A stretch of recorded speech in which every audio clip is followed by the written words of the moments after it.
You're listening to LSU Daily with Matt Musso, your home for all things LSU sports.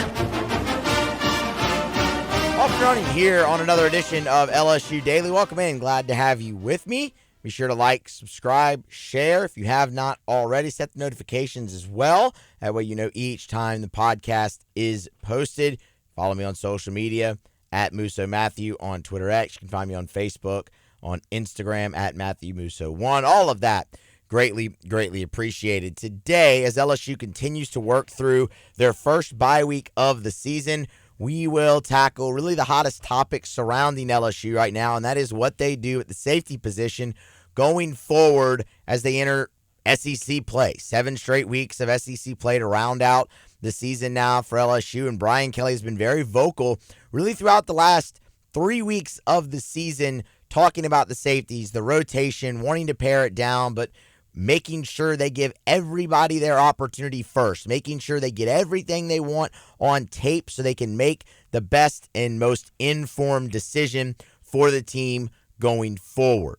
Well, he made a pretty declarative statement on Saturday after the win over South Alabama about the safety position and how it has to come together this week. So today we dive into what the combinations might look like and what the most likely combination will be for LSU when they, I don't want to say open SEC play, but when they dive head first into SEC play against Ole Miss on October the 12th. So strap in. Glad to have you with me here for that. BK also did meet with the media on Tuesday after their practice. I'll give you a few of the highlights from that session as well as we move throughout the show today. But we will start at safety. So Brian Kelly, after the game on Saturday, was asked about the safety rotation through 5 weeks and what he's seen from that position. I think it's an issue that we have to continue to evaluate and who's the right group that should be on the field. And it's not like we're pressing them and putting them down on the line of scrimmage. I mean, I think we just have to be technically better, not necessarily ask somebody to do something that they can't do. We were 12 yards deep and we were late getting out of our pedal. So the guys can play the position. They just have to be technically better.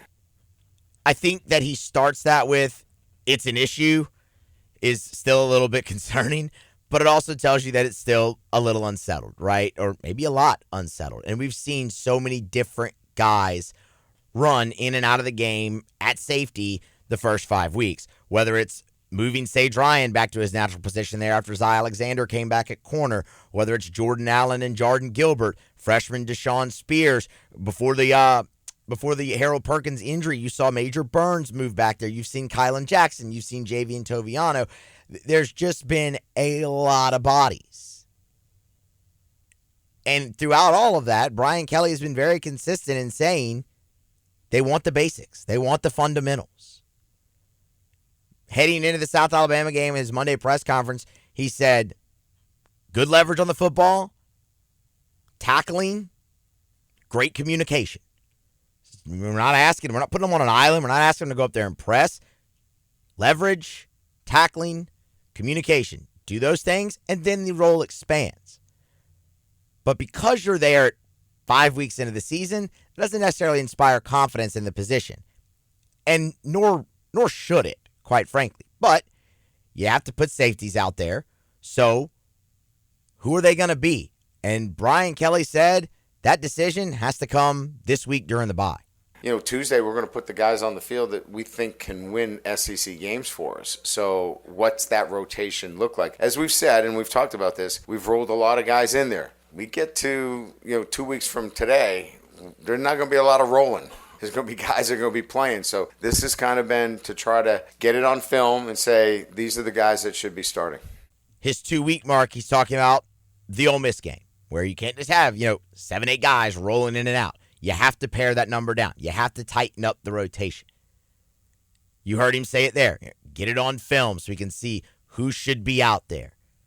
They've been running guys in and out. And yes, that's true, but certain guys have obviously played more snaps than others. And I think you still end up seeing some type of rotation LSU's not just going to grab two guys and say, okay, you're the safeties, go out there and play every snap of the game. That's not going to happen because Brian Kelly has gone on the record and said they don't have guys that can do that right now. Like, they don't have guys that can go out there and play 60, 70 snaps a game.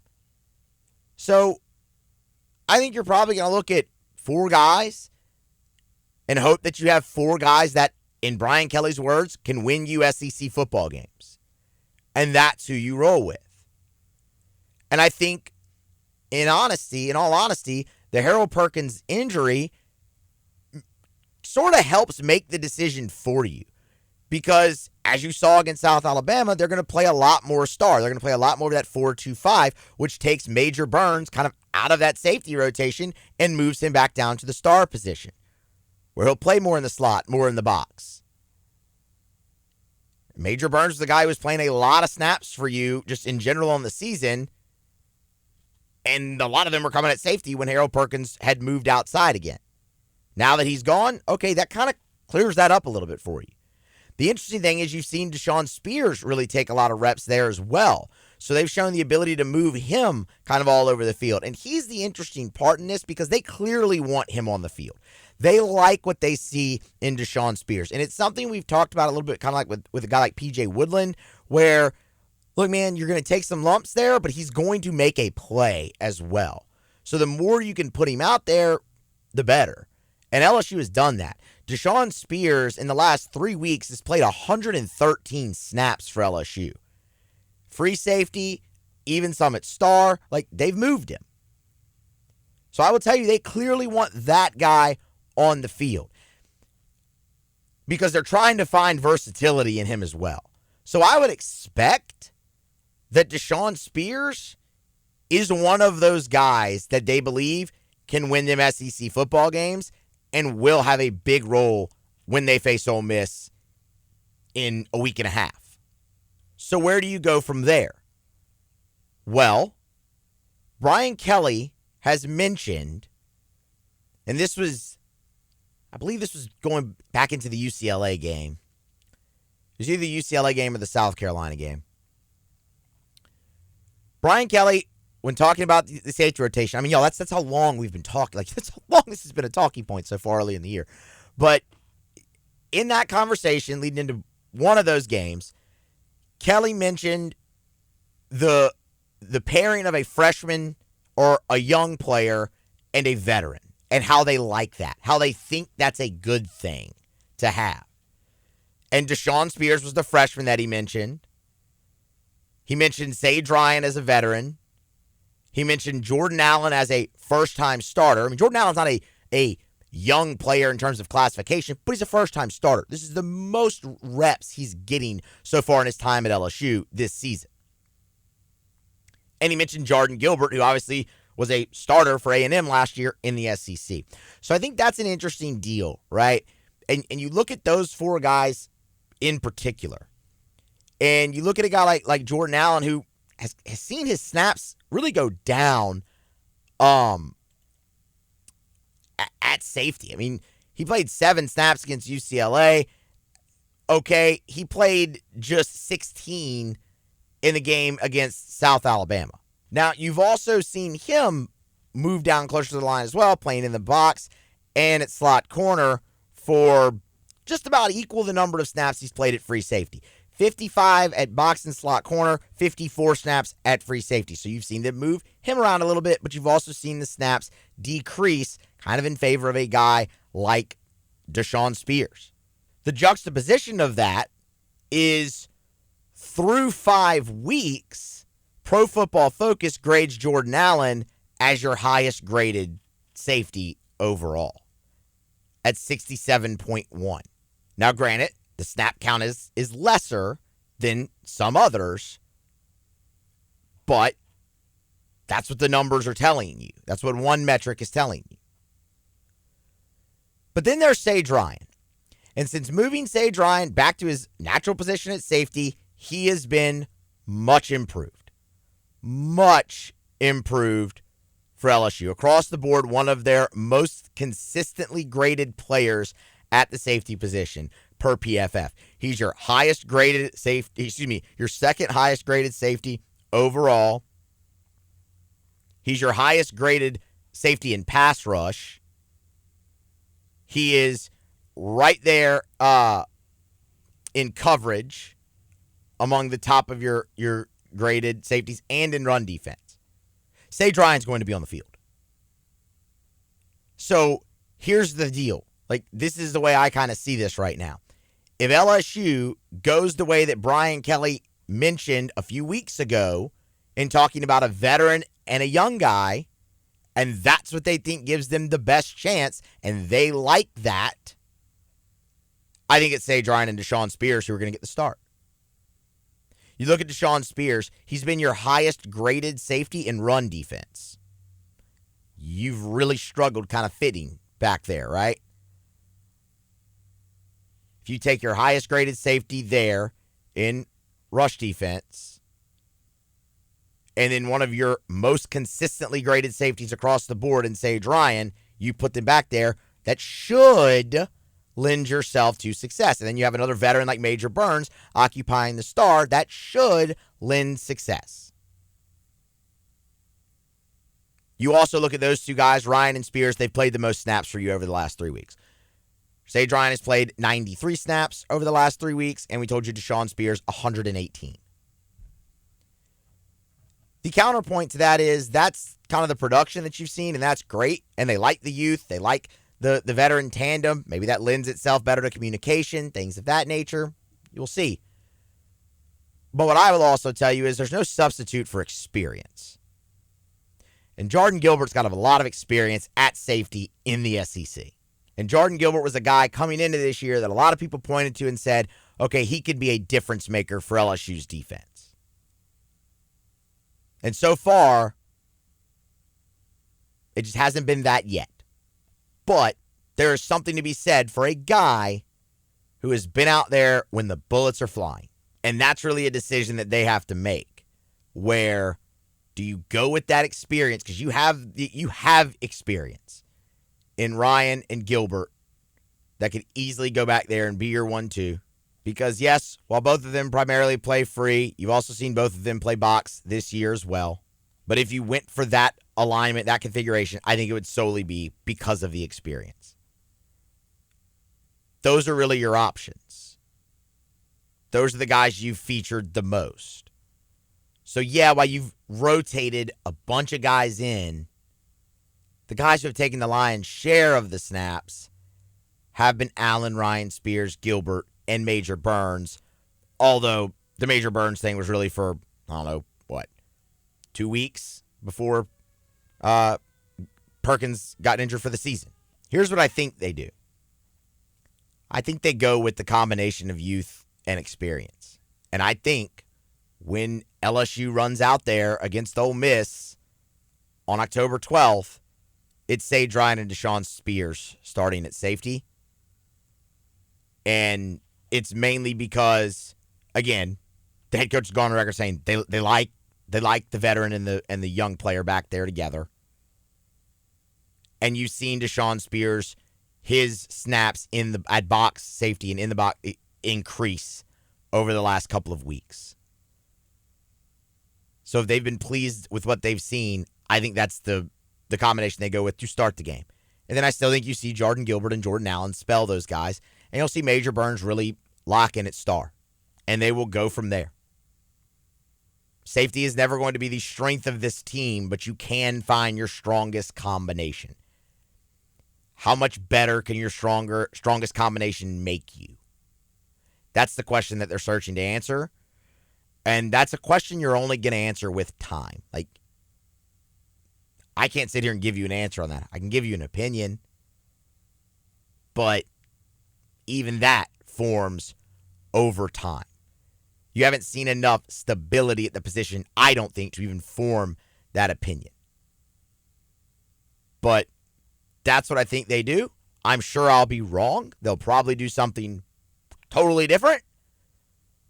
But I think they go the veteran, the young guy to start against Ole Miss.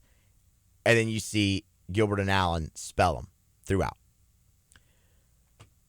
All right, let's switch gears here a little bit and talk about a few of the updates Brian Kelly had at his press conference on Tuesday evening after practice. Kelly was obviously going to be asked plenty about injuries, and he didn't really want to go too deep into that on the bye week. Don't blame him. You don't have a game this week, obviously, so there is no reason to really give the injury report. But he was asked a couple different times about Caden Durham's foot injury, and that's when he kind of said, look, you're not going to get, very much out of me on injuries on the bye. So they're going to keep that close to the vest. And again, that makes sense throughout the bye with a guy like Caden Durham, make Ole Miss kind of, second guess a little bit. Okay, what's his status? Because Caden Durham's been so huge for this team. What's interesting is after the game, Brian Kelly mentioned it and said they weren't worried about it being long-term. So I think right now that's what you go off of. Okay, that Caden Durham is going to be fine. And you'll have him ready to go for Ole Miss. So, I mean, that's all you can do at this point if he's not going to tell you anything new. The one thing he did kind of go into was C.J. Daniels a little bit. BK mentioned Daniels was dealing with a knee issue that they had feared to be significant, but they got the best possible news on that.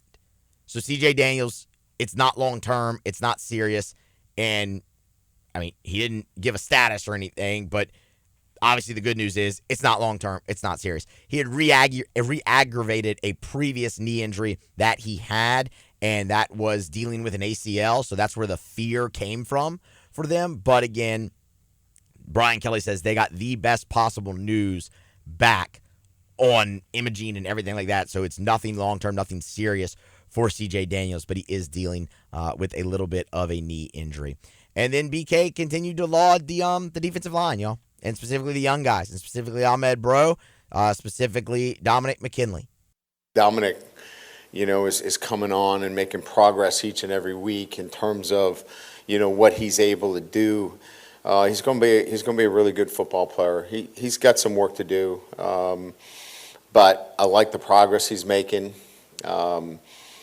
Ahmad Bro's been really good. I mean, he just is.